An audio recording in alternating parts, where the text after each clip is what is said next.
저희가 네. 사실 이 기농을 하는 과정에서 중간에 저희가 약간 이상하다고 이제 집을 지으면서 이상하다고 느낀 순간이 있는데도 불구하고 멈출 수가 없었던 게 이 기농기촌 대출을 저희한테 줘서 저희가 지불하는 시스템이 아니라 저희가 예를 들어 집을 짓죠. 그러면 그 집 짓는 사람에게 돈이 가는 시스템이에요.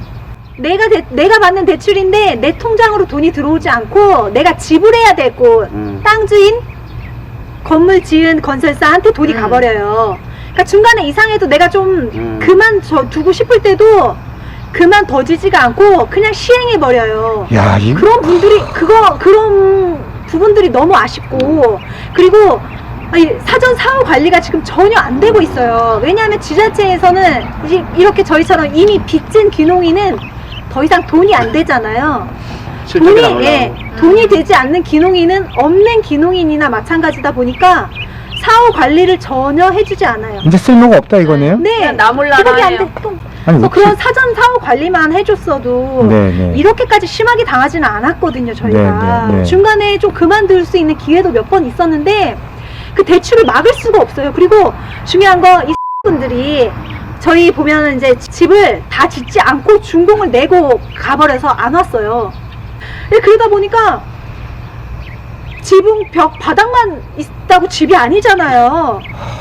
예? 심지어 현관문도 안 달고 가가지고 원래 이 현관문이 없었거든요. 네, 저희 그 땅 계약한 거 계약서 서류 있죠. 네. 그걸 또 도둑을 맞았어요.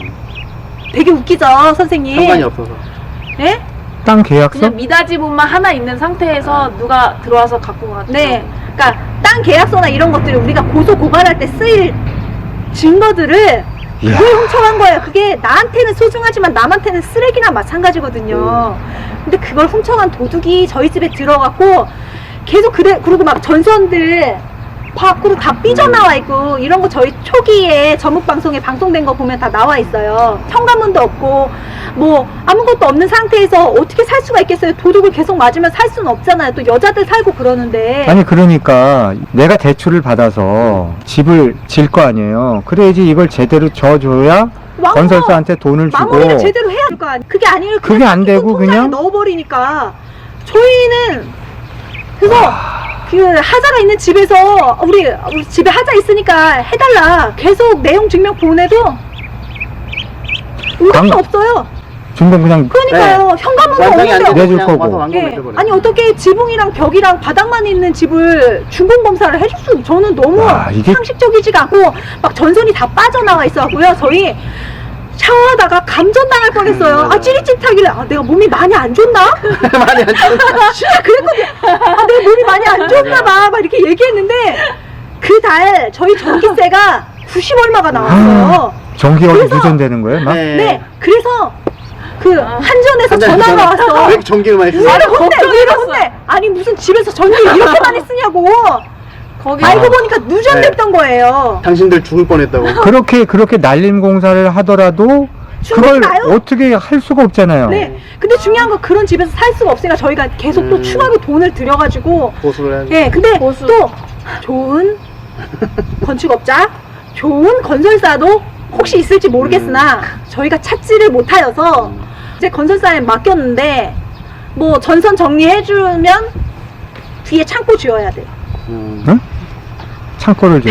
현관문 달려면 저온 저장고 지어야 돼. 이렇게 배보다 배꼽이 더 큰 중간에 이제 공사를 하려고 들어오진 않잖아요, 건축사에서. 네. 중간에 들어오면 이제 집을 돈이 안 해야 되니까. 많이 해먹을 수가 있는데 아 저희 현관문 그래서 이제 달아주세요. 끼워넣기를 해가지고 이제 계속 오지를 않아. 아, 현관문 다는 것도 안 와요? 네, 현관문 넣을 거면 현관문 할 거면 끼워넣기 저온 하는 저장고 거죠. 지어야 되고. 계속 뭐 끼워넣기 네. 식으로. 그래서 저희 여기 쓸데없는 창고가 다 붙어 있어요.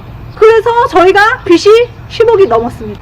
이런 부분들이 사실 지자체에서 제대로 관리만 해줬어도 네, 그거는 거기부터 파생이 된 거네요. 네. 그러니까 처음부터 내가 대출받으면 나한테 돈을 줘야지 제대로 된 집을 그러니까 짓는데 다 완료를 해야 내가 돈을 그냥 줄 그거를 거예요. 어느 업자한테 준다고요? 그 업자 그냥 내가 맡겨서 계약했던- 계약서 해서 내잖아요. 네, 건설사, 그러니까 건설사랑 땅 주인하고 계약을 했는데 네.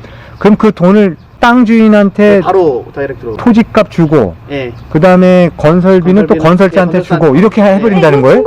준공도 건설사에서 지들이 알아서 해갖고 아유 뭐 이번 시에 우리 집 짓는 거 다 끝났다 아무것도 안 했는데. 와, 이거 어떻게 이럴 수가 있나 진짜. 그래서 저희는 이게 너무 안타까운 게 사전 사후 관리만 잘해줘도 응. 아니 샤워하다가 감전되는 게 이게 말이 되는 일이냐고요. 전기세가 야, 90만 원이 나오는데. 진짜 황당하네, 황당해. 네. 이게 저희가 실제로 다 겪은 일이에요. 아주 상식적으로도 이해도 안 가고. 선생님 여기에 아까 말씀드렸죠. 여기서는 모든 시골은 것은 그런 상식을- 것이 아니다. 시골에서 상식을 벗어나야 상식을 다 도시에서 여기. 갖고 있던 상식을 생각하시면 안 돼요. 그잖아요. 그리고 요즘 더 문제가 된 게 저희가 그래도 3년 동안 열심히 싸워가지고 귀농어 기천법이 생겼어요. 굉장히 멋있는 일이죠. 그래서 이런 법도 생기고 각 지자체에서 이제 정책자금 대출 나가기 전에 심사를 보는 과정이 생겼어요. 그런데 더 웃기는 게 뭔지 아세요?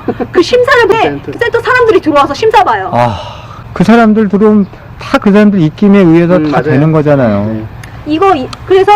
그래서 이제 자기들 구미에 맞게 이렇게 자기 뭐 농사는 어떻게 지을 거고 땅은 어니 뭐 이렇게 할 거고 막 이렇게 써서 내잖아요. 그러면 아 이게 이렇게 안 되니까 이거 바꾸고 또 내가 알려준 땅이 있는데 그걸로 바꾸고 그렇게 되는 거예요 또. 그렇습니다 여러분. 땅 팔아먹고. 집 팔아먹고 집 땅장사 팔아먹고. 집장사들이 모여있는 어. 곳이. 귀농인들은 오면 이제 정말. 그냥 딱 돈 털리고 이제 저희처럼 되는 게 귀농인 한 명당 지역민 20명을 먹여 살린다고 해요. 와, 그 한 사람한테 쳐서. 네. 왜냐면 아까 말씀드렸잖아요. 최대 5억까지 빨아낼 수가 있으니까 시골에서 돈 될 게 별로 없잖아요. 이런 부분을 다 알고 오셔야 돼요. 그런데 대부분의 귀농 기촌인들이 겪는 건 이런 것들이에요. 그러게요. 저희는 용기를 내서 말하는 거고 다른 분들은 자살하시거나 아니면 입 다물고 살거나 하는 거죠.